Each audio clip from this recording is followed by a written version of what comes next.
Ni Yan entered the PK match knowing everyone expected him to lose. After all, Wei was a level 3 berserker, while Ni Yan was only a level 2 thief. Even Tang was worried because the battlefield was a wide grassland, a place where a thief's stealth could easily be exposed. But Ni Yan remained calm. The moment the fight began, he vanished into stealth, forcing Wei to search for him through the movement of the grass. Wei thought he could read Ni Yan's position, but Ni Yan used the wind itself to hide his movements. Just when Wei believed he had figured him out, Ni Yan appeared behind him and struck first. Wei panicked and unleashed powerful skills to force him away, but Ni Yan had already calculated every move. He knew Wei's attack timing, his skill delay, and even the moment his defense would open. Then Wei fired a deadly flame slash, trying to end the fight with one clean strike. Instead of backing down, Ni Yan took the hit head-on and kept moving forward. Wei charged again, certain that victory was finally his.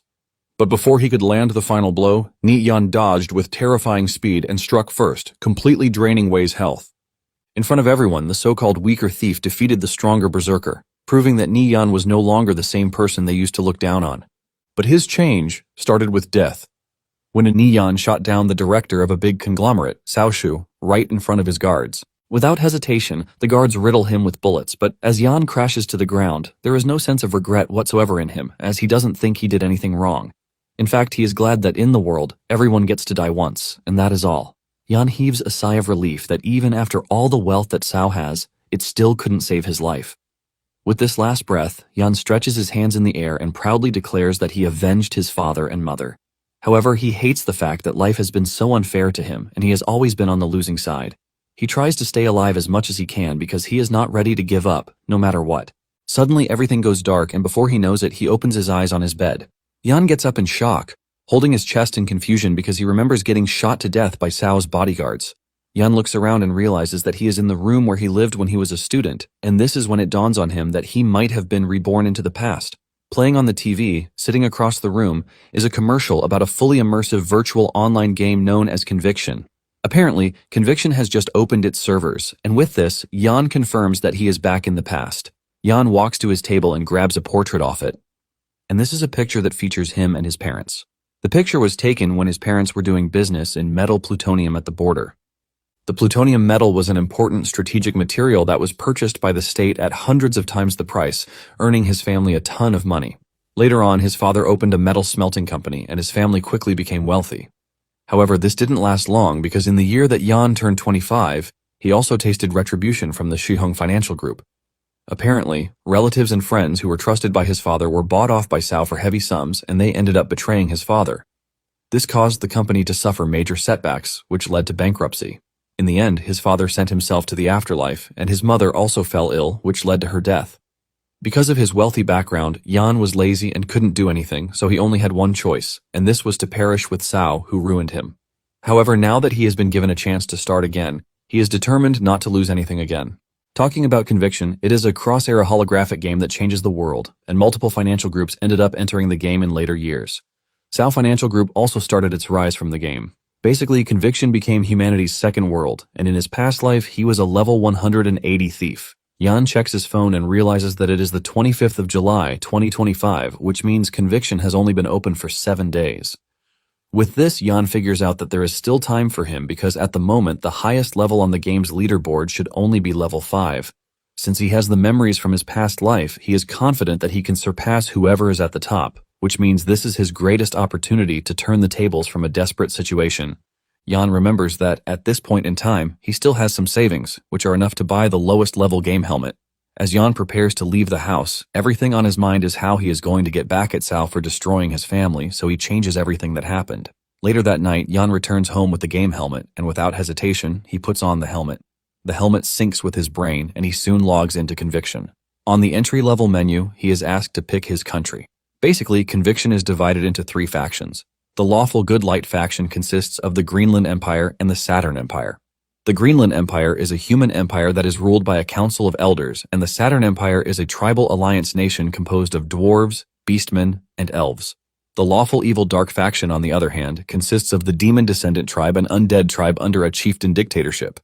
As for the peace-loving people, they can choose the giant tribe of the Lawful Good Neutral faction. After years of grinding this game to death, Yan knows all the skills and class quests of the Wind Thief in and out. so he believes that choosing the thief again will allow him to utilize the greatest advantage of reliving his life. Upon choosing the thief class, he is set to be born in the Greenland Empire, and he is asked to name his character. Jan picks his own name, which also translates to Nirvana Flame in-game. Jan soon finds himself in Carol City, which is the capital of the Greenland Empire. Jan checks out his stats, which are still pretty low, but he is not worried since he knows everything. Jan immediately awards the points he was given, and he puts them in strength and agility. He remembers that in his last life he awarded the points wrongly, which cost him a lot of his leveling time. However, this time around, he is determined not to go down the wrong path. Sitting in the middle of the city is the Carol teleport point that can teleport someone to various cities, towns, and villages.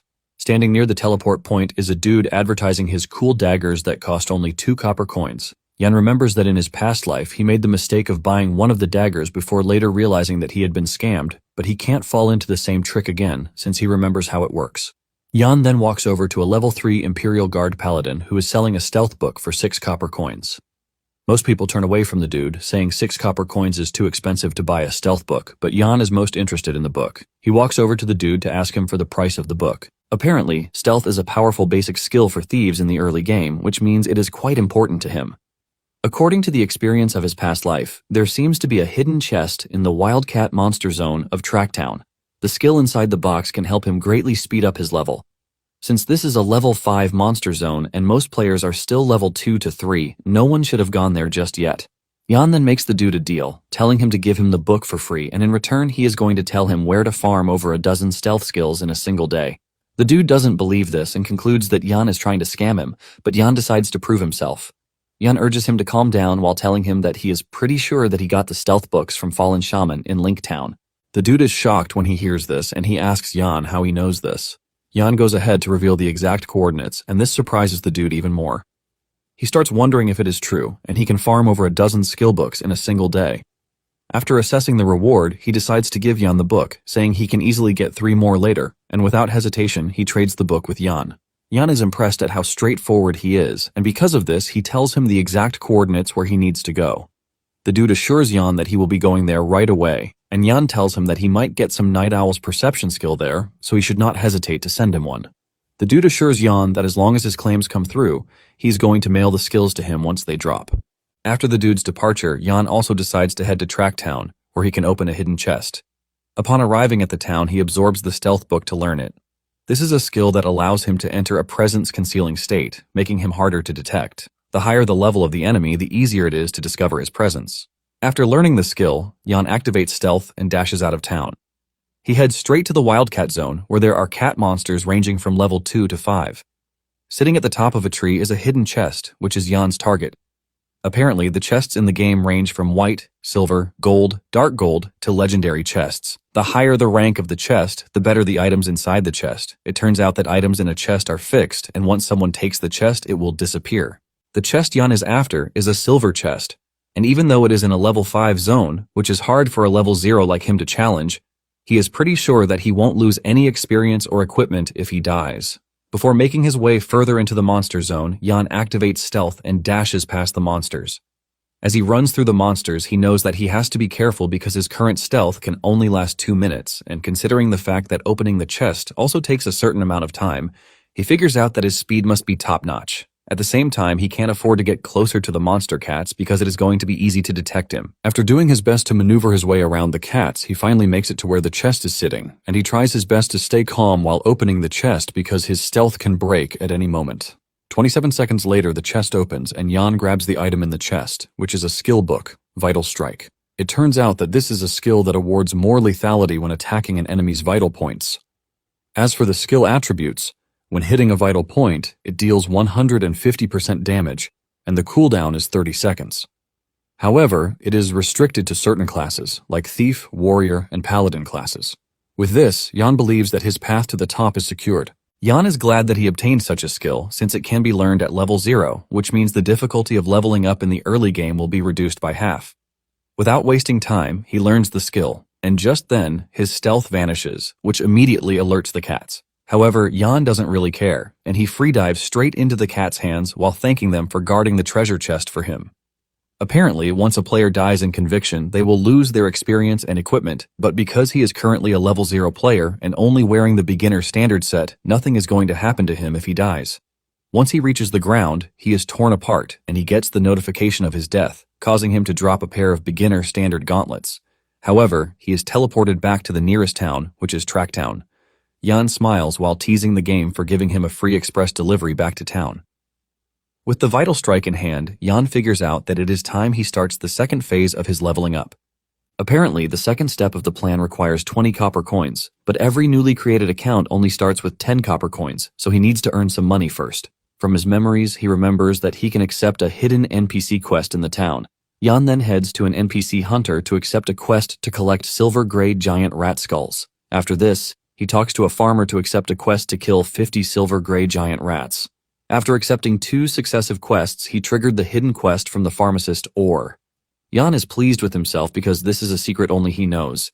He accepts the hidden quest, which is to collect 21 silver-gray giant rat tails, and Jan immediately heads out to deal with the rats. He mercilessly cuts down rats, and one of them even drops an item, which is a tough leather pair of leg guards. Jan smiles because he can just sell the leg guards to get some cool cash. After an hour of slashing down level 1 giant rats, Jan finally completes the quest from the 3 NPCs. He gains 34 copper coins and 3 basic instant recovery potions. Jan is blown away by this since he didn't expect the hidden quest to give massive rewards like the instant recovery potions. Without wasting time, he lists the leg guards on the auction market. After this, he decides to head to the weapon store, and he is gladly welcomed by the store attendant, who asks him if there is anything he needs. Jan tells the attendant that what is needed is a crossbow, which is usable at level 0 and has 3 attack points or higher with 12 points range or higher. He adds that the price must not exceed 40 copper coins, and the dude immediately whips out the best crossbow that he has, which is capable of rapid fire. The crossbow comes with a triple shot effect plus 5 attack points. Although the firing speed is only 8, the rapid fire effect allows the firing speed to climb to 15 points. The range is also 30 yards and the price is 35 copper coins. Without arguing, Jan agrees to take the crossbow, and he asks the attendant to give him 9 quivers of inferior crossbow bolts with 1,000 arrows per quiver. In the end, he spends 44 copper coins, and after the deal is done, he exits the shop, leaving a big smile on the seller's face. Once he has purchased these items, Jan believes that it is time to head to the Bison Monster Zone. And it turns out that bison monsters are level 8 monsters. Even the dude ranked first on the leaderboard cannot face the bisons, not to mention dealing with the even stronger leader among the bison monsters. Apparently, every leader is a rare monster in the game. However, with the memories from his past life, Jan is confident about killing the bison leader even with the level gap. Moments later, Jan gets to the bison monster zone and he lands on a cliff. He places himself between a cliff, which is the exact place that he wants. He immediately locates the bison leader, which has 300 HP. Thankfully, the distance is perfectly within the range of the crossbow. Jan doesn't hesitate as he fires 3 shots at the bison leader.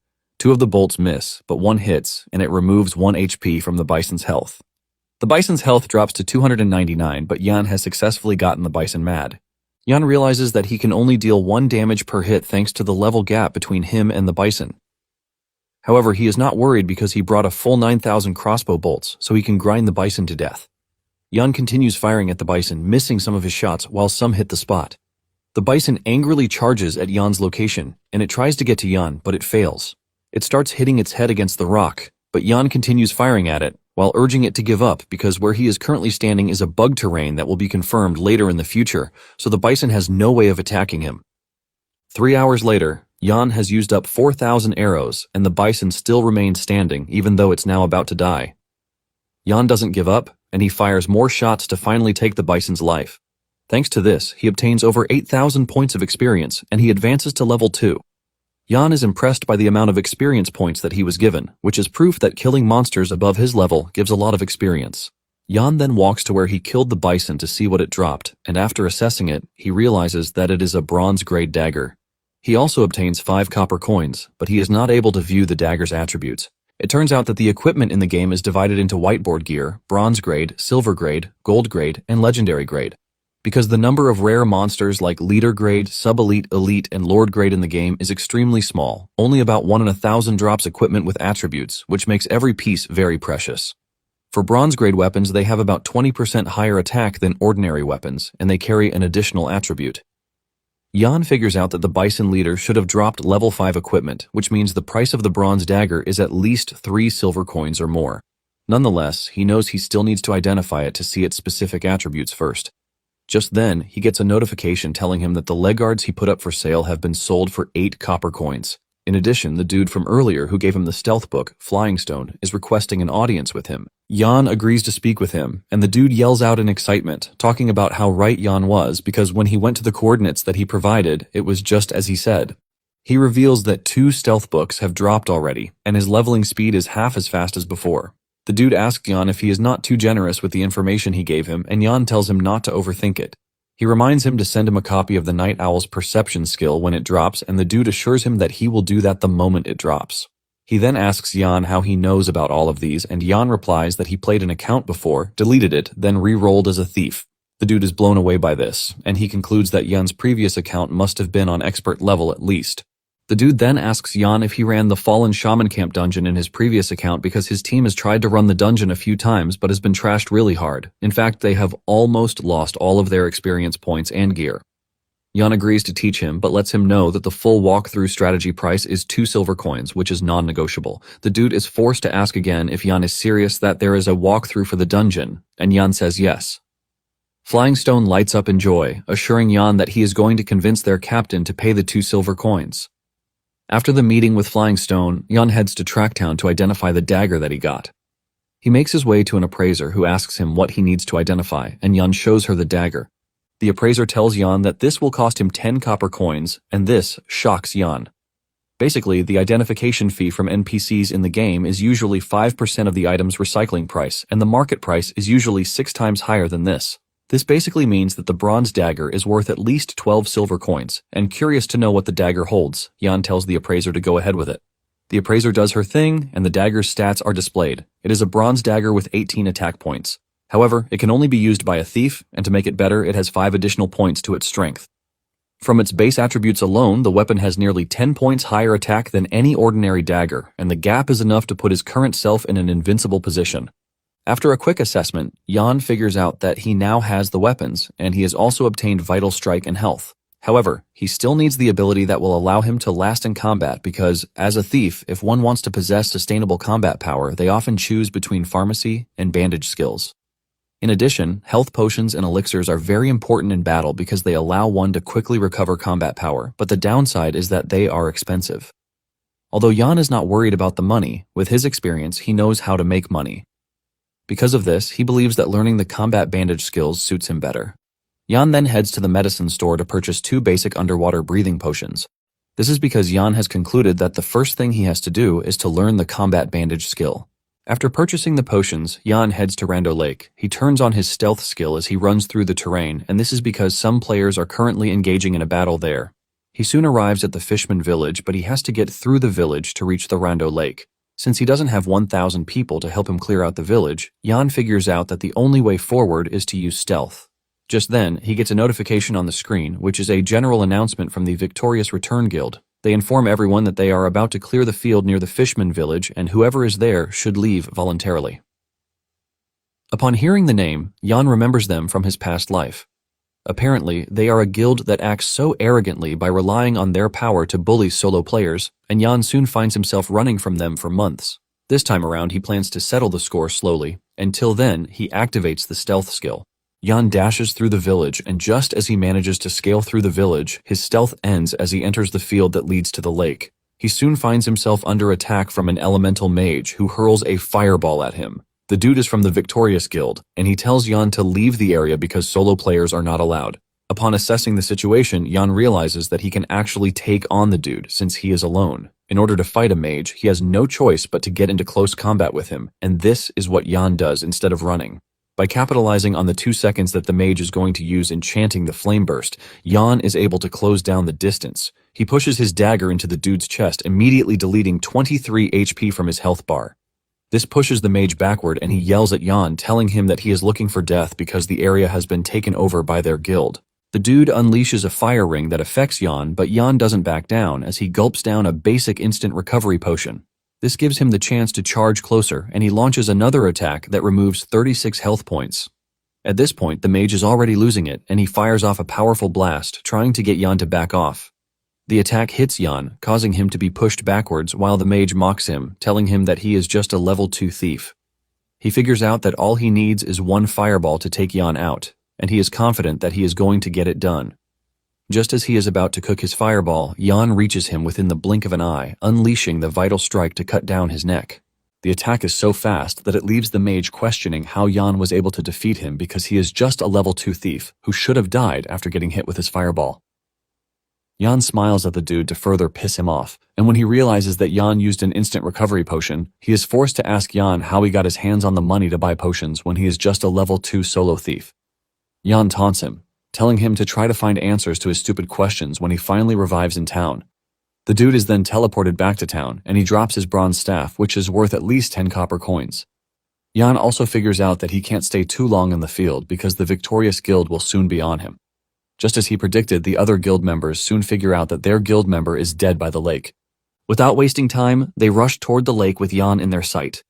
One of them lunges toward Yan with his greatsword, aiming to cut Yan down in one strike, but Yan leaps out of the way at the last second. Even the attacker is shocked at how fast Yan is, and as he moves closer to the lake, Yan swallows the underwater breathing potion. The dude closest to Yan figures out that he is trying to escape into the lake, and he orders his men to stop Yan with everything they have. They put everything they have into chasing Yan down, but Yan's survival depends on escaping, and he's not about to sit around for them to catch him. Yan is able to leap into the lake before they can get him, and since they don't have any underwater breathing potion, they can only watch as he escapes. Since the defeated member has respawned, they ask him what Yan's name is, and he is the one who reveals that it is Nirvana Flame. The leader of the guild threatens to tear Yan apart the next time he catches him. Yan, on the other hand, is still progressing underwater, and he soon finds a treasure chest that is sitting in the lake. He opens it, and he obtains a Fishman water-repelling pearl, which is a special item that comes with underwater breathing. Once the skill is activated, it allows one to breathe underwater for 30 minutes, but has a cooldown time of 12 hours. Even though the item is not rare, Yan doesn't mind taking it because it is useful for his current self.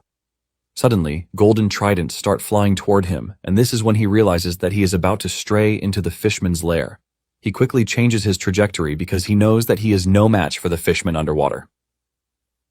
Thanks to the victorious Return Guild engaging the fishman, Yan is able to emerge safely. Moments later, he discovers Lake Heart Island, which is his intended location. The moment he pulls his head out of the water, he looks ahead to see a pink-haired girl in the distance. It turns out that he knows who she is. She is Yi Yao, and she was his holy mage teammate from his past life. Yan didn't expect to meet her at the lake after he was reborn, and it turns out that a lot happened between the two in his past life. Since he has met her yet again, Yan believes that it is fate after all. The moment Yao spots Yan, fear grips her because she is currently running from 3 monsters, and if Yan decides to attack her at that point, she won't be able to defend herself. Just then, Yan leaps out of the water to attack one of the monsters, giving Yao the chance to take on the other one. In the end, they are able to defeat the 3 monsters, and after swimming out of the water, Yao thanks Yan for the assistance. Yan assures her that it is his pleasure to have helped her, and he introduces himself to her. Yao is shocked when she hears the name, and she wonders if it is the same dude she knows on the outside. Yao also introduces herself with her in-game name, which is Cha-Cha, and she requests to add Yan as her friend. Yan doesn't hesitate before accepting, and he asks Yao what she is doing on Lake Heart Island. Yao reveals that she has a quest to grind water spiders and to also collect water sacks. Yan reveals that he is also there to grind water spiders, but he needs to collect fine silk. Yan asks if they should team up, and she agrees, revealing that she has some silk with her that dropped from the water spiders that she just killed. She tells Yan that she can give the silks to him as a reward. Yan obtains the silk, which is 12 in number and equivalent to 36 copper coins. Yao says she doesn't mind because she would have lost a whole lot if she had died, so 36 copper coins are nothing to her. In addition, she has no need for the silk because her mission doesn't revolve around this, which means it is going to be useless for her. Just then, the water spider leader shows up, causing Yao to panic. Yan immediately forms a party with Yao before lunging toward the spider, delivering an attack that is powered by the Vital Strike skill. This removes 52 health points, and Yao supports him with Holy Judgment skill. Yan further deletes 70 points from the spider, and Yan immediately tells the girl to jump. Yan pulls out his crossbow, telling Yao that he is going to get the spider's attention so she can get the chance to deal damage to the spider. Yan fires 3 bolts into the spider, which removes an average of 30 points each from the monster's health points. Yao's holy power hits the spider, dealing the damage that finally runs down the monster's HP. thus killing it. After killing the monster, Yao was left in shock because the whole process with Yan was smooth. Even though the monster leader was quite powerful, they were able to easily take it down, and Yao realizes that this is her first time encountering such a situation. She realizes that they had fought seamlessly, as if they had been together in the same party for a long time. Yan notices that she is carried away, and he asks her if there is anything wrong, and she replies that nothing is wrong. However, she lets Yan know that he is pretty good, which leaves her wondering why he is grinding monsters alone. Yan replies that he is already used to grinding monsters alone, and Yao immediately pitches an idea to him since he is alone. She tells him that their group is preparing a walkthrough for Tracktown's Trent Forest, and she wants to know if Yan is interested in joining. Yan then asks Yao how many shield warriors her team has, including the amount of defense and HP. Yan mentions that a Trent Forest is a level 3 dungeon, and the boss Trent King is a sub-elite monster, which means if the shield warriors are lacking in defense, clearing the dungeon is going to be difficult. Yao reveals that they have 2 shield warriors, and their defense is 53, while their HP is 230. Yan lets her know that this is not enough because the Treant King has a 2% chance to deal a critical hit, so if a shield warrior's defense isn't 60 points, they can easily be one-shotted. In addition, the priest's healing needs to go up. Yao is shocked when she learns that the Treant King deals critical hits because it is her first time hearing such. She is so blown away that she is left asking Yan how he knows all of these. Yao then reveals that her team has been preparing for many days, so they can't give up halfway. Yao mentions that to get defense to 60 points, they are going to need to get at least one piece of bronze defense gear, which is quite difficult. Yan then tells her that there is another way out, and this is to let him take command of her team. Yao is shocked to hear this, and she tells Yan that she is not doubting his strength, but it will be hard for her to convince everyone on her team. Nonetheless, she assures Yan that she is going to try her best, and after this, they decide to check out the loot that the monster boss dropped. Yao then shocks Yan by using her appraisal skill, and the first set of equipment they appraise is a mage's equipment, so Yan gives it to her. Yao asks him what he is going to take, and he replies that the boss dropped a thief skill book called Assassinate, so he is going to take this and the fine silk. Yao is glad that Yan got something nice too, so she won't have to hold back in taking the loot that he gave her. Just then, the game informs the players to log off because the game will be closing its servers in 3 minutes. This forces the two to say their farewell, and moments later, Yan opens his eyes in his room. He realizes that it's already the morning of the second day. Even though he is not leveling out at that moment, Yan figures out that he has to exercise his body. In addition, Cao will have a lot of bodyguards around him, so he can't allow himself to be in a vulnerable position. Yan steps out and he loses concentration, which almost costs him his life as Truck Kun almost awards him another rebirth. Just then, the pink-haired girl, Zi Yao, rushes over to check on Yan. Zi Yao pulls him, berating him for acting so recklessly, which has caused him to start bleeding. She tells Yan to wait while she gets the first aid from her car. It turns out that Jia Yao is Yan's deskmate and also his greatest regret from his past life. Thanks to his weak personality, he was unable to express his feelings to Jia Yao. In the end, she was targeted by Cao after he found out that they were close, which caused her to have a severe mental illness. After applying the first aid, Zi Yao berates Yan, telling him to stop being reckless, but Yan can't stop looking at her beautiful face. Jia Yao soon gets in her car to leave, but as she enters her car, she starts wondering if Yan is the Nirvana Flame whom she met in the game. This reveals that Zi Yao is Cha-Cha in the game, but she doesn't want to believe just yet that Yan is the same person as Nirvana Flame. On the other hand, seeing Yao makes Yan happy, but he knows that he has to be ready, or else Cao will destroy everything he holds dear. He figures out that he has to get really good at the game, which is the only way for him to change his previous fate. Just then, he gets a call from a dude named Tang Yao, who yells at Yan for disappearing for 2 days. Yan manages to brace himself before fully answering the call, revealing how happy he is that Tang is still alive. It turns out that Tang is Yan's best friend, and in his past, when he fell into the abyss, Tang was the one who risked being detected by Cao to support him, to make his life easier. However, Tang loves women, and in his past life, he fought with someone in a bar over jealousy, which provoked a big shot with monstrous power, causing Tang to be beaten to death and dumped in a dark alley. However, in this life, Yan has no intention of allowing this to repeat itself. Moments later, Tang and Yan meet up, and Tang hugs him tightly like his boyfriend. He asks Yan if he is playing the new game, and Yan reveals that he is currently level 2. Tang commends him, telling him that he was able to rise quickly, and he suggests that they head to the PK while revealing that he is a level 3 arcane mage. Apparently, the PK bar is a game entertainment club where players can use their own characters to engage in competitive player kills. However, this kind of player kill doesn't affect the game progression. Nonetheless, it is always accompanied by things like wagers, which usually revolve around one or two pieces of equipment from the game. To make it worse, Tang loves to gamble, but he always loses. Upon entering the bar, they run into a loudmouth, Wei Kai, who teases Tang, asking him if he is there to dash him free money again. He is surprised that Yan also escorts Tang, and he taunts Yan, asking him if he didn't get enough punishment the last time. Tang assures Yan that he has nothing to worry about as long as he is there, but Yan doesn't even budge. Wei also notices this, and he starts wondering what has changed inside Yan because he looks so calm. Without wasting time, Tang tells them to get in the game, and he suggests that they wager 200 per round.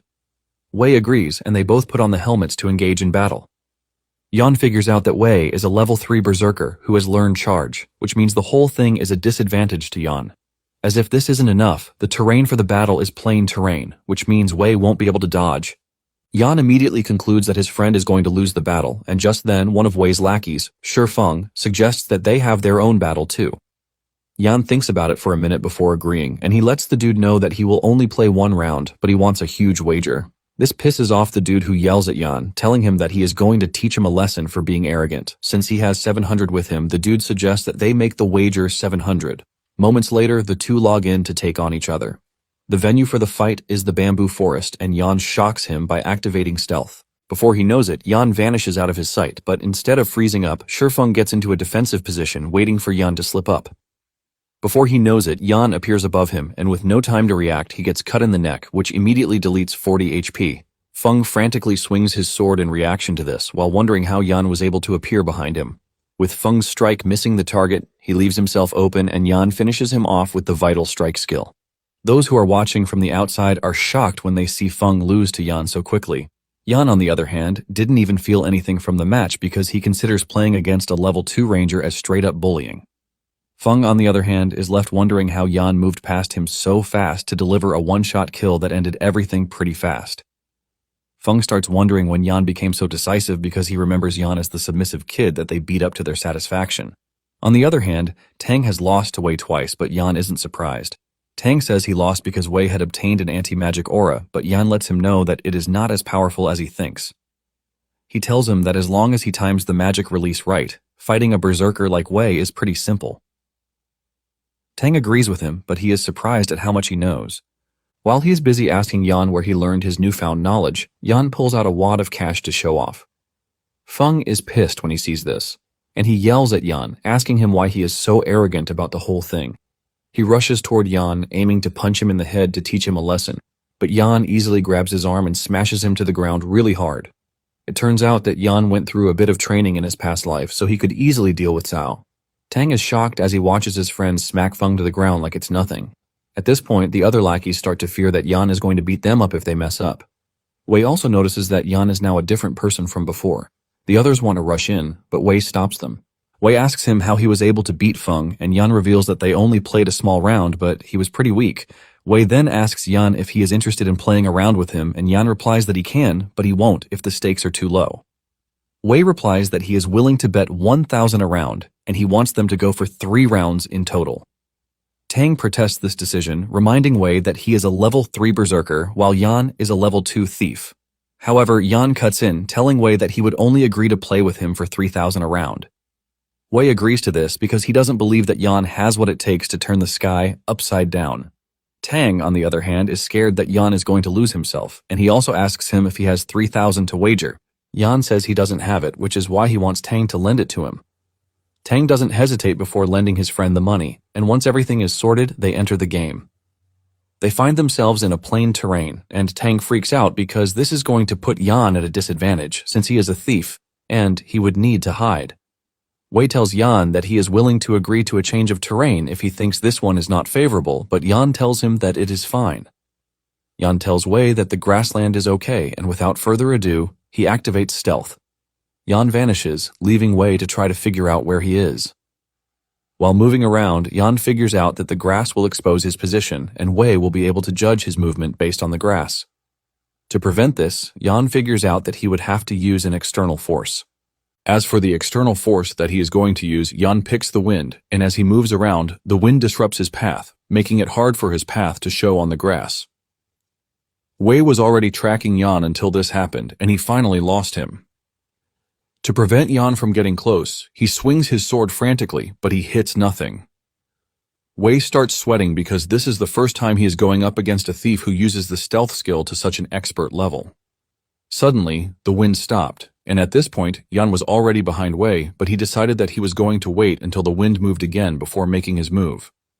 At the same time, Wei figures out that Yan is moving slowly in stealth mode to prevent any flaw in his plan. According to Wei's calculation, he believes Yan is currently in front of him, but he soon finds out how wrong he is when Yan hits him from behind, deleting 35 HP from his 165 HP. Wei screams out in frustration, and he angrily swings his big sword to get Yan away. Yan is able to leap away to avoid getting hit, while Wei is left wondering when Yan showed up at his back. Wei then resorts to a more forceful approach by unleashing a whirlwind attack that hits Yan, reducing his HP by 9 points. However, Yan is not worried about this because he is already thinking of the next step. He knows that the two skills that Wei just used will cause him to have a backswing animation of about 1 second, which is enough for him to create a path to victory. Yan then dashes toward Wei before he can raise his sword from the ground, and he delivers a fatal strike to Wei's chest to remove a whole 96 points, while those who are watching are left in awe. With just 34 points left, Wei frantically launches a flame slash, which is perfectly aimed at Yan's neck in an attempt to finish him once and for all. When Tang sees this, he panics in fear because he knows his friend is done for if he is struck with the flame slash. Yan also knows that Wei is trying to take away his close combat advantage by using the flame slash, but Yan is not worried because he would still be alive even if he gets hit with the attack, since his HP is still high. Yan decides to stay strong and receives the hit like that, removing over 50 points from his health points. This pisses Wei off, and he yells at Yan, asking him what audacity he has to have tanked his skill. Wei becomes aggressive and he lunges at Yan with a charge skill, which leaves Tang in fear because if he gets hit, he is going to be stunned. At this point, Wei's lackeys are already smiling, believing that the fight is over. However, Yan dodges the strike with his insane agility, and with Wei quite open, Yan uses the opportunity to descend on him, delivering a fatal strike that completely depletes his health points. Yan also got hit, but he didn't mind, since he struck first and achieved his goal, which is to take Wei out. Yan wins the match, and Wei's men grab their heads in shock, while Tang jumps up in joy. Wei's men cannot believe that their boss just lost, and they are even more shocked that Yan knows the Berserker skill so well. Wei takes off the game helmet with the shocking realization that he actually lost. Tang rushes over to his friend to celebrate with him that he won, even as a level 2 thief. Yan tries to stay humble, saying it was all luck, and Tang asks him to teach him how to play an arcane mage, since it appears that he knows a lot about the game. Yan agrees to teach the dude everything he knows, and as Wei walks up to them, Tang asks him if he is not ready to admit defeat, but Wei assures them that he is going to take the loss. In fact, Wei lets Yan and Tang know that they can come to his bar in the future to hang out. After this, Wei tells his men that it is time for them to leave, and one of his men asks him why he is acting so polite to Yan. Wei replies that he has to be able to look into the future, and with the way he sees it, Yan is now a changed person, so it would be best if they make friends with him because of the future. Yan then tells Tang to follow him out, promising to buy him things since he won. In addition, he promises to teach him about the arcane mage that night. When Yan returns home, he engages in a bunch of exercises to train his body, showing off how jacked he is. After he is done working out, he figures out that it is time to enter the game. He remembers that he still has a mission with Yao's team, which he had promised earlier. The moment he enters the game, he receives a notification telling him that Ezzy is requesting to add him as a friend. In addition, Flying Stone deposited 1 silver coin to thank him for the walkthrough because they had been able to clear the fallen shaman camp. Knowing how effective Yan is, the dude is already asking for another tutorial. Yan figures out that Ezzy is Tang, and since he is already in the game, he plans to take him along to run the Treant Forest. However, he doesn't plan to sell the new walkthrough that Flying Stone just asked for because it would only raise suspicion. He figures out that it would be best if he waits until Flying Stone's team has failed a couple of times, then waits for a good price to sell it. Yan decides that the first thing he is going to do is to sort out the hidden quest first. He then walks over to the physician, who asks him how many silks he has collected, and he replies that he has 30 silks. The physician thanks him for his generosity and decides to teach him a skill while giving him 30 fine silks in return. Yan is asked if he wants to learn the intermediate combat bandage skill, and Yan agrees without hesitation because this is exactly why he took on the hidden quest. Yan immediately learns the skill, which requires 10 silk, and it appears that each combat bandage can restore 20 HP. The skill action also lasts for 10 seconds and can be interrupted after 3 seconds. It can also be used on teammates. Upon learning the skill, he is told that there is still an 80% completion rate left on the hidden quest. Yan is shocked when he sees that the quest is only 20% and he wonders if it is a chain request.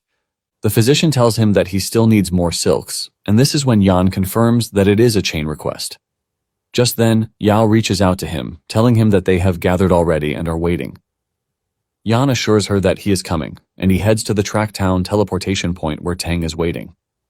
Tang has been waiting for quite some time until Yan appears behind him, and he tells Tang that he is taking him to grind the Treant King. Moments later, they find Yao's team, and the team leader Yulan is also present. Tang is blown away by the two beautiful ladies who just appeared, ultimately dragging his real persona into the game. Yao tells Yan that she spent a lot of time trying to convince Yulan about the whole thing, so he cannot mess up in front of everyone. Meanwhile, the wind thief in the team, Chen Bo, looks unsatisfied. Upon setting her eyes on Yan, Yulan could see that he looks like an okay guy, and Yan assures her that he is confident in clearing the Treant Forest. However, he lets Yulan know that he is going to be the team captain and that everything must follow his arrangements. As expected, Chen immediately jumps in, asking Yan why they are supposed to trust him because he looks like someone who knows nothing and might cause their team to be wiped out. Yulan is forced to remind Chen that this is what they agreed upon before they came for the meeting. Chen responds, condemning Yulan for speaking up for an outsider. Yulan ignores him and turns to Yan, apologizing on his behalf. Yulan says she is going to create the team so she can have everyone join the team. However, Yan tells her that she must obey his commands at all times, and if anyone is dissatisfied, they can settle the scores with him after the whole thing. In addition, he lets them know that they are free to leave at any time if they are not in line with his commands. However, he tells them that if anyone plays tricks or even causes a team wipe, he is going to be ruthless in dealing with them. Yulan then creates a team for everyone to join, and once they are in, Yulan tells them that they must all follow Yan's instructions as if they are her own. She assures them that if anyone plays tricks in the dark, they will no longer have a place in her team. Chen reluctantly joins the team, even though he doesn't want to. Yan then addresses the team, telling them that their goal is identical, which is to clear the Treant Forest dungeon, and he urges them not to make things difficult for the team. He assures them that if any mistakes happen due to his improper command, he is willing to compensate them with 10 silver coins. The team is shocked to hear this, forcing Yulan to ask Yao where he found such a bold guy. Yao confidently tells Yulan that she is pretty sure that Yan can get the job done just as she told her earlier. After this, Yan tells everyone to drop their names and stats. He starts with the team shield warriors, and the dude Boiled Water introduces himself, revealing that he is the team's main tank. The rest also come in, dropping their stats for him. After they are all done, Yan starts telling them the type of potions that they are going to buy. They are shocked to hear this because potions are quite expensive. In fact, if they clear the forest, it is hard for them to make the money back, and Chen quickly cuts in, saying Yan is quite clueless. Chen says it is a bad idea for them to spend their money on potions just to clear the Treant Forest. Tang supports his friend, teasing Chen, asking him if he is just too broke to buy potions. This pisses Chen off, but Tang doesn't hold back in trashing him more. Yao then walks up to Yan, asking him if buying so many potions is necessary because they won't be able to make the money back. Yan assures her that she is going to understand when the time comes because buying the potions is definitely not a waste of money. It turns out that what he wants to clear isn't the normal difficulty, but the highest difficulty expert dungeon, which they don't even know yet. Seeing that the team is reluctant, Yulan is forced to come in, telling the team to buy the potions just like Yan said. After everyone is done buying the potions, they head out to the dungeon. Upon arriving at the location, Yan tells the team to wait for him while he activates the dungeon. He places his hand on the stone and says the magic words to activate the dungeon. Once it is activated, he is asked to select a difficulty and he chooses the highest, which is the expert level difficulty. Just then, the team is teleported into the dungeon and they are informed that it is an expert grade dungeon. The team freaks out when they see this because they believe there is no way they are clearing such a difficult dungeon. Yulan takes a moment to think about it, and she figures out that there is no way someone like Yan made such a rookie mistake, which means Yan had planned to conquer the expert grade difficulty right from the start. Chen, who already wanted to cause a fuss, jumps in, accusing Yan of trying to kill them to make them lose experience points. Yan simply tells him that he is free to leave if he is dissatisfied, and before Chen can start crashing out, Yao cuts in, reminding Chen that Yan is a friend that she invited. Yao tells Chen to come after her instead of targeting Yan, and this leaves Chen shocked because he never expected Yao to stand up for Yan. Yan then tells the team that expert grade is not really hard because it is just 30% higher and it requires a bit more defense from the shield warriors. He adds that the Treant King has a few changes, but he is going to tell them when the time comes. Yulan is surprised at how Yan is saying the whole thing so lightly because in a dungeon, a small deviation like 1% HP could cause a team wipe, not to mention a whole 30% gap in HP. This leaves Yulan wondering where the dude got his confidence from, and Yao also asks Yan if he is sure about the whole thing. Yan lets her know that she doesn't have to worry herself because there won't be a problem. On the other hand, Chen is watching keenly to see how Yan plans to command everyone to clear an expert-grade dungeon. Suddenly, the Treant starts attacking and Yan urges them to be careful because they have entered the monster's attack range. Since the Treant attacks with vines, he tells them to spread out to the sides. Everyone follows his instructions, but Chen acts stubbornly, causing him to be grabbed by a vine. He screams out, begging to be saved before he is constricted to death. Yan then swings into action as he calls out orders for the team. Everyone follows the instructions, and once the Treant is defeated, Chen is able to break free. He crashes to the ground in pain while accusing Yan of letting the Treant grab him on purpose because he must have spotted the Treant in advance but didn't warn him. Yan tells the dude to cut the crap because they both discovered the Treant at the same time and even the shield warrior was able to dodge it, but a thief like him was too slow to move, which makes it weird. Tang joins in, telling Chen to stop blaming others when his skills are quite trashy. Tang says it would have been better to even grab any thief from the street because they would definitely be better than Yan. Yulan also tells Chen to stop embarrassing himself because it is already getting too much. Chen wants to keep arguing, but Yan tells him to stop it because it is time to move forward. He mentions that there are many traps laid by dark elves in the Treant forest, and he is going to clear the way. Yan mocks Chen, telling him that he is about to teach him how to play the thief. Without wasting any further minutes, Yan dashes through the forest, clearing a way for those who are coming behind him. Yan picks out all the traps that are on the way with precise cuts, leaving the team members completely blown away. Even Yulan cannot believe her eyes that she is watching an agile thief in action because Yan's efficiency when it comes to trap clearing is top-notch. Chen cuts in, saying there is nothing spectacular about what Yan is doing because he can do the same thing. His first attempt ends up being a disaster as he falls into a trap where he almost loses his life. Thankfully, Yan grabs him just in time to pull him up. Yan dunks on him, telling him that he is the worst thief he's ever met. But Chen argues that Yan was the one who set him up because he clearly saw the trap and just walked past it. Tang scolds the dude, telling him that he is an ungrateful idiot because he definitely would have died if Yan didn't save him. Yan reminds the dude that he was the one who stepped into the trap himself and he didn't push him in. Yan tells Chen that this just means he is not worthy of being a thief, and Chen decides to get aggressive. Chen pulls out his dagger and rushes toward Yan, demanding a duel, but Yan easily grabs the dagger. Yan easily throws the dude off, telling him that a duel with him will be too much, so he should call a few more people to help him. Yulan quickly steps in, telling Chen to stop whatever it is that he is doing because he clearly stepped on the trap himself, so he is not allowed to take his anger out on Yan. Yao adds that Chen should be grateful that Yan saved his life, and Yao expresses her disappointment in the dude. Chen still tries to argue about the whole thing, while reminding his teammates that they have been together before Yan came in, so they are not supposed to speak for him. The shield warrior tells Chen to keep his mouth shut because Yan has not done anything, and Chen has been the one targeting him. Seeing that everyone is against him, Chen decides to pull out, saying he would like to see them clear the dungeon with Yan leading them. After his departure, Yao apologizes to Yan for what happened, but Yan assures her that it is fine because it is better they continue without a troublemaker. With everything that has happened, Yan realizes that it would be better if he grinds dungeons with his own team in the future. Yulan then suggests that they put everything behind them and continue with the mission. 30 minutes later, Yan returns to tell the team that their path has been blocked by a wall of Trents. Apparently the Trents are 18 in number, and Yulan panics because there is no way they are handling such numbers. Yan assures her that he is not stupid enough to make them fight many Trents at once. Yan then leaps into a treetop, and he whips out a crossbow with the aim of pulling the Trents' attention to himself. Upon firing the bolts, the team freaks out because the Trents would be startled by the bolts, but Yan calmly returns, telling the shield guy to head to a certain coordinate. Surprisingly, Yan is able to pull their aggro by hitting different locations with the bolts, leaving Yulan completely overwhelmed.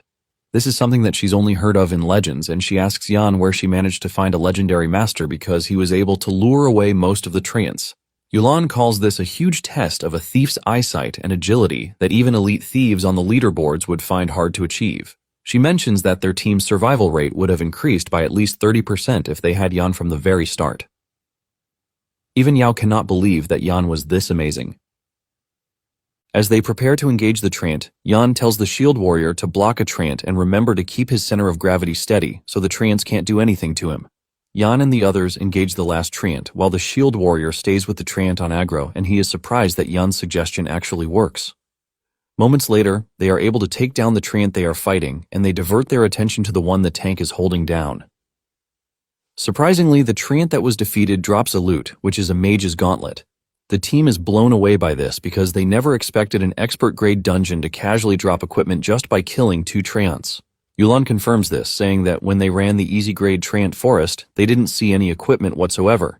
Yao commends Yan, asking him how he knows all of these. Yan then reminds her that he already promised that he would lead the team to clear the expert-grade dungeon.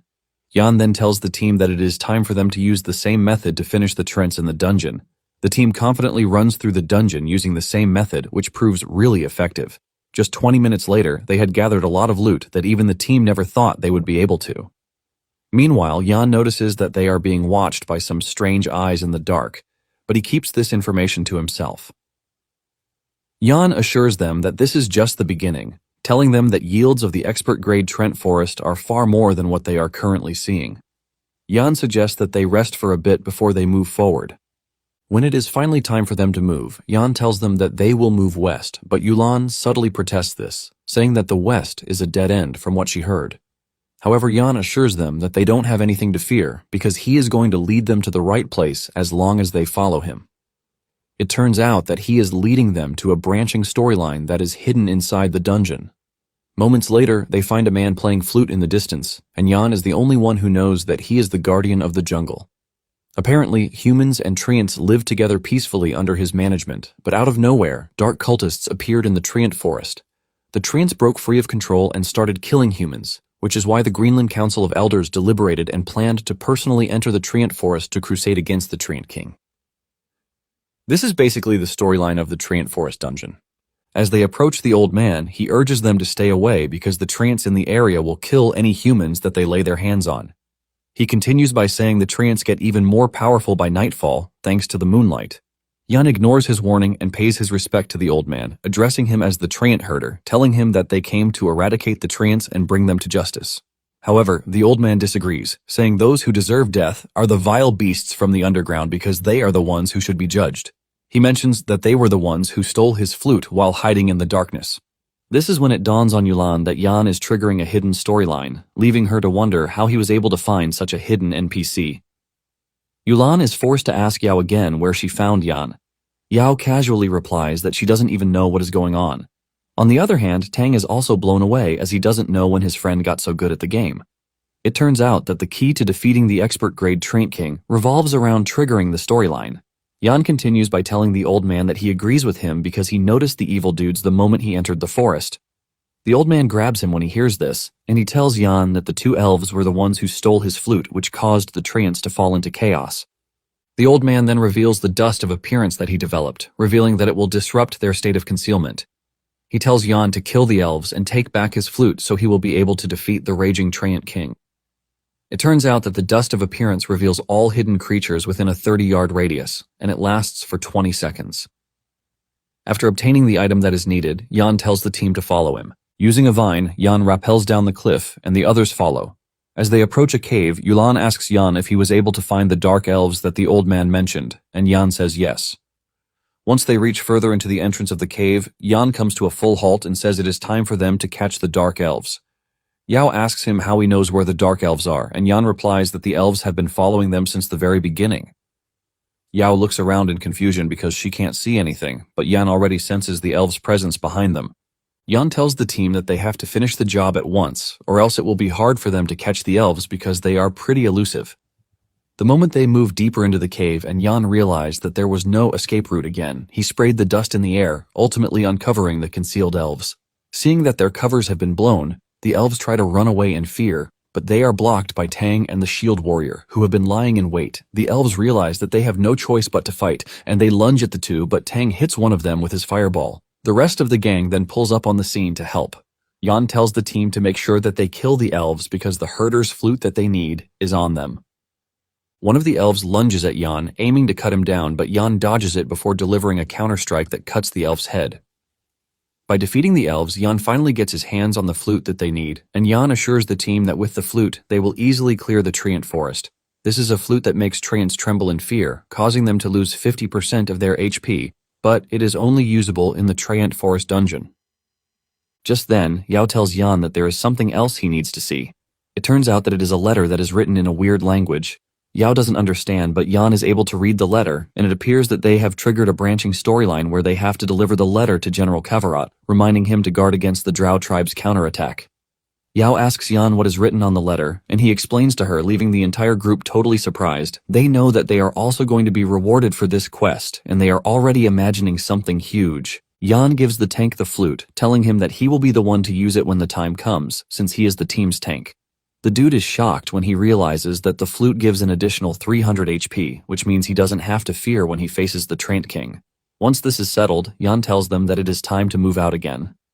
Tang commends Jan, saying he's gotten pretty good, and because of his skills, he's been able to turn around the team's bad attitude towards him. The moment they step back into the forest, they start engaging treants again, and they acquire loads of rewards in the process. They find a good shield that Yulan immediately offers to buy from Jan, and Jan tells her that he doesn't mind because the only loot he wants is the thief equipment. In addition, he wants the Featherfall jewel from the Treant King, but the others can be sold with the money sent to him. Moments later, the ground erupts, and the Treant boss emerges from underneath. Jan urges the team to be careful, and he tells them to get into formation. He tells the tank to move up, while the others wait for him. The Treant leader is too tough with 10,000 health points. The Treant King unleashes its aura, telling Jan and his team that it is going to kill them. It hurls a big vine at Jan that he manages to dodge, but the monster continues attacking him. The rest of the team watches as Jan easily dodges the attacks thrown at him, leaving them in awe. Once Jan believes that he's gotten the monster's attention, he tells the tank to go ahead with the plan. Boiled water hits the monster with his shield, which only removes 36 health points, and this is when the dude realizes that the monster's defense is not to be joked with. While Boiled Water is dealing with the monster, Jan orders the mages to attack, and they all launch a full-on assault on the Treant King. The mages' attack deals a lot of damage that removes a lot of health points, but this is still not enough to take down the monster. Jan then tells Boiled Water to use the flute, and the moment he does this, it removes the Treant King's stats by 50%. Once the monster is at a disadvantage, Jan tells the mages to use fire magic instead of ice magic because the Treant King is resistant to ice magic in some way. Tang agrees to this because it is his strong suit, so it is his time to shine. While Tang is taking on the Treant King, Jan rushes over to one of the priests to ask her if she's learned the Dispel skill, and she says yes. Jan is glad to hear this, and he tells the priest to pay attention to Boiled Water because the Treant King will soon use a Fear skill. Once the Treant King uses the skill, Jan tells the priest to use Dispel immediately. Jan notices that the priest is nervous, and he urges her to chill out, letting her know that he is going to tell her when it is time to cast the Dispel skill. Just as he predicted, the Treant King uses the Fear skill, but the priest is already up for the task, and she casts her Dispel skill to take out the Fear skill. The priest is blown away when she realizes that she actually has the power to do it. At this point, the Treant King's HP has depleted to just below 3,000 points.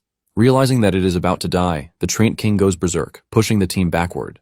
However, Jan tells Boiled Water to switch to his defensive stance. This is able to stop the Treant's advance, and Jan tells the team to consume their magic potions to heal. Everyone immediately does as told, and they return to their optimal state.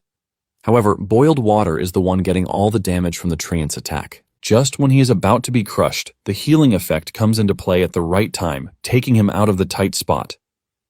Boiled Water realizes that he would never have been able to withstand the Treant King's damage if not for the flute and the healing that came just in time. Boiled Water also consumes the potion he has with him, and it finally dawns on him that the potions that they bought were for this exact moment. With everyone rejuvenated, they are able to push harder against the Treant, and Jan tells the mages to focus on fire so that they can instantly kill the Treant monster. Everyone launches a simultaneous attack on the Treant monster, and Jan ends up finishing the monster with the Vital Strike skill. The Treant monster crashes to the ground and shatters into pieces. The team celebrates in one voice because they just succeeded in killing the terrifying Treant King. Yulan expresses her shock that they were able to clear the expert-grade Treant forest, which is all thanks to Jan's impeccable commands. Even Boiled Water says the whole experience is invigorating. Thanks to defeating the Treant King, all of them managed to level up. But while they are celebrating, Jan is finally taking the Featherfall jewel that he came for. It turns out that it is a highly rated item that can be equipped in the accessory slot. When using an active skill, the Featherfall Jewel can reduce one's own weight, making the falling speed from the air as light as a feather, but it lasts just 3 minutes. Upon obtaining the jewel, Yan also moves to level 3. Yan then tells the team that they are free to distribute the rest of the loot, and he won't ask for any. He informs them that they need to go to Carol City and turn in the side quest. The team remembers that they still have a side quest, and this adds to their excitement. Yulan thanks Yan for his help, telling him that she doesn't even know how to properly thank him. Moments later, they arrive at Carol City teleportation point, and Chen has been lying in wait to see if they would actually clear the dungeon. He is shocked to see that they actually did, and they even leveled up in the process. This makes him even angrier, and he vows vengeance on Yan. Yan and his team then head to the barracks, where they meet a warlord, Kavarot. Kavarot asks them what they want, and Yan reveals that they caught 2 dark elves in the Treant Forest. He mentions that they were able to obtain some intel regarding the Hilton Fortress, and upon reading the letter, Kavarot is blown away. He commends Yan, telling him that he has been a great help to them, which is why they are going to prepare a reward for him. The team is given a bunch of respect, while also giving the team 2 silver coins and a skill book, Stun. Yan is happy with the rewards because he never expected to get things so good from the side quest. Yan then tells Yulan that it is time for them to separate, and Yulan asks him what he plans to do. Yan replies that the usual is to grind monsters and level up. Deep down, Yan is already thinking of grinding the elite monster, Lion King Kato. As they are about to leave, Yao assures him that she is going to sell the loot and mail him his share of the money. After they are gone, Tang holds on to Yan like a baby, telling him to quickly teach him how to properly play an arcane mage. Yan agrees to do this, but suggests that they get a change of gear first. Not long after this, they arrive at the blacksmith shop and Yan procures a bunch of gauntlets and leg guards for himself. Once this is done, Yan tells him that it is time to leave for the Rhine Hills to level up. Yan promises to teach Tang how to properly use his class on the way to the hills. Soon afterward, they arrive at the Rhine Hills, and Yan tells Tang that the caves in the hills have many bat monsters, so they drop bat teeth. Yan gives Tang an hour to farm bat teeth so he can see how many he can farm. Tang excitedly agrees to this, and he dashes off to the cave to start roasting bats with fire. At the same time, Yan also decides to hunt down monsters, so he doesn't stay idle. Yan cuts down the bats pretty easily with his dagger, and in just half an hour, Yan has taken down a lot of bats. He wonders just how many bats Tang would have killed at that point, but suddenly Tang contacts him, telling him that he is being chased down by a red name player. Basically, these are players who illegally kill other players in the game. Yan is shocked to hear this, and Tang says the group is from the Radiant Sacred Flame Guild, which immediately puts Yan into action. Yan gets moving, and he tells Tang to remain safe until he gets there. Yan asks him how he ran into the red players, and Tang replies that he was just minding his business, killing bat monsters, but suddenly he ran into their level 3 leader. It turns out that they have specialized in killing other players to steal their equipment. Yan urges Tang to keep them running in circles until he gets there, so he can have some fun with them. Not long after this, Yan arrives at the location, and he spots the team in the distance. The leader of the team, Dian Kang, is an elemental mage, and they are confident that Tang won't get away from them. It turns out that if a red name player is killed, all the equipment on them will drop, and since Yan can see the Kang wearing the Fire Chaser set, Yan is already excited to take out the team. He activates his stealth and goes after the team, but knows that he has to be careful because the team must be quite capable for them to have decided to ambush another player. Just then, one of the team members notices that Kang is looking around weirdly, and it appears that Kang has managed to catch on to Yan even though he is in stealth mode. Before Yan can get to him, Kang dashes off from where he is while launching a fire attack, telling Yan that he has been waiting for him. Yan's stealth breaks, giving the others the chance to catch on to his presence. They actively start to hunt him, and Yan realizes that Kang has to go because he is a serious threat. To close the distance between them, Yan activates the speed scroll, which gives him a 20% speed boost for 30 seconds. Kang's attack manages to hit Yan, removing some of his HP, but this doesn't stop him from moving forward at a blinding speed. He gets to Kang before he can even react, and he unleashes the assassinate skill, pushing his dagger into his chest to remove 40 HP from the dude's health. Kang immediately retaliates with another flame burst that hits Yan, but he manages to dodge the strike. Another opponent follows through with another attack, but Yan blocks the strike with his dagger. Yan manages to dodge this, but still gets hit with Holy Light. Yan ignores the two and goes straight for Kang. Yan cuts Kang so hard that he removes the bulk of his HP. Seeing how badly Yan is pushing him back, Kang screams at his lackeys, telling them to help him. His lackeys tell him that they can't catch up to him because of the speed. Yan finally gets to Kang, and he delivers a vital strike that ultimately kills Kang. He gains 1 point of prestige from this, and the higher his prestige, the easier it is to receive quests where he can enjoy discounts. In addition, all of Kang's equipment dropped, but before Kang's lackeys could snatch it back, Yan obtained the chaser set. The dude with a great sword swings at Yan, forcing him to retreat. Yan starts running away, and the lackeys chase after him because they know he is low on health. Once there is a bit of distance between them, Yan activates the combat bandage to recover his HP. The moment his HP returns to the optimal stage, Yan turns back to the two who are chasing him. With insane agility, Yan cuts down the swordsman with the vital strike skill before he changes position behind him. He cuts him from behind, forcing the dude to leap backward to try and put some distance between himself and Yan. However, this doesn't help him because Yan pulls out his crossbow and he fires 3 shots into the dude. The dude realizes that his HP is about to run out and he turns around in an attempt to run away. However, Yan closes down on him in no time, cutting him down from behind. The dude drops his loot, and Yan obtains this too. Yan then turns to the priest, who is already freaking out because he is the only one left. He begs to be spared, but Yan is not about to leave him, as he reminds him that he was having a good time when he blasted him with holy light. After defeating the priest, Yan also obtains his equipment, and Yan is glad that he obtained the Fire Chaser set, which is a bronze item. He plans to give Tang the Fire Chaser set, since he uses fire magic. And for the others, Yan plans to sell it all. He then contacts Tang, asking him where he is, and Tang reveals his exact coordinates. Yan assures Tang that he is going to rush over to him right away. Just then, Tang gets a notification that Yan has the Fire Chaser set for him, and Tang freaks out in shock.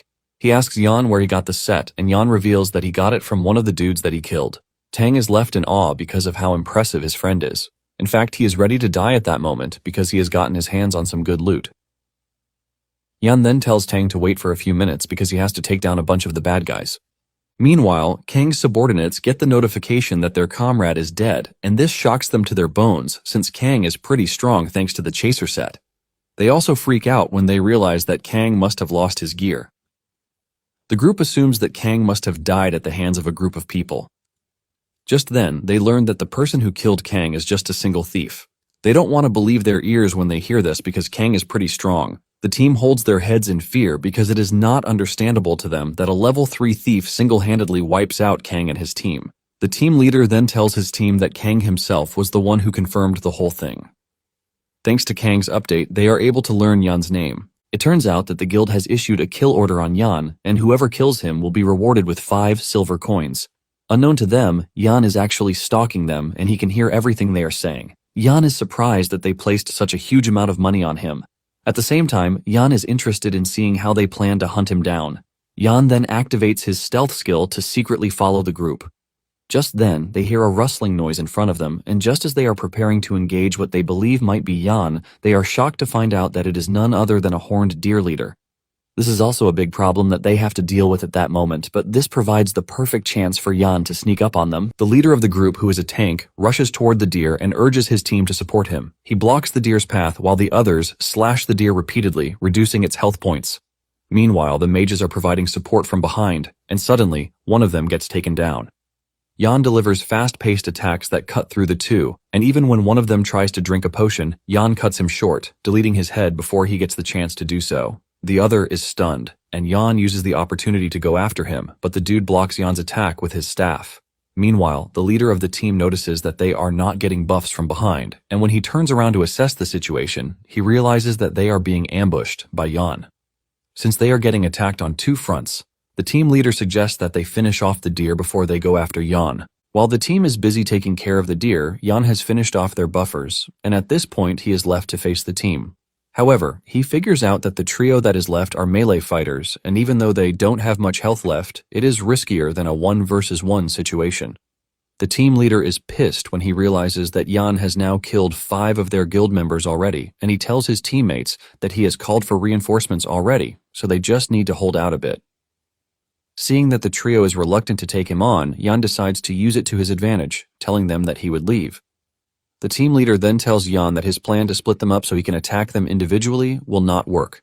Yan immediately figures out that reinforcements will soon arrive, so they are trying to stall him. Yan then turns around, telling the team that he is going to play with them next time. He dashes off, forcing the trio to chase after him to try and prevent him from escaping, since reinforcements are already on the way. However, they end up missing him because he is just too fast. Jan creates a great distance between them because he understands the terrain more than anybody else, so there is no freaking way that they are going to catch him. Once he's escaped, he decides to go into the cave where Tang is hiding. In no time, he arrives at where Tang is hiding out and he shocks him by suddenly appearing out of nowhere. Yan then tells him to quickly put on the fire chaser set, which he obtained from Kang. Without hesitation, Tang puts it on, and he immediately receives a buff, which impresses Yan because he believes that Tang finally has the right equipment to challenge high-level dungeon quests with him. It turns out that there is a silver treasure chest in the spider cave, and this is where Yan wants them to head. Yan makes his move, while Tang follows from behind. He clears the way with his crossbow and bolts, taking out spiders pretty easily. Tang also does his part by burning the spiders to oblivion. Tang is so impressed by his new equipment because it allows him to take down monsters who are even above his level. With their insane teamwork, they are able to cut through the cave until they finally reach the cave where the treasure is sitting. Tang is surprised, and he asks Yan how he knows that there is a treasure there, and he lies that he saw it in passing while he was looking for him. Tang then tells Yan that there is a problem because they don't have the lockpicking skill, but Yan assures him that this is not a problem since the game was developed thoughtfully.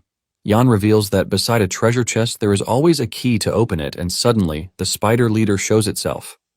Tang freaks out when he sees the giant monster because it is a level 5 monster, and he starts asking Yan what the plan is. Yan simply replies that the plan is simple, and it is for them to kill the leader.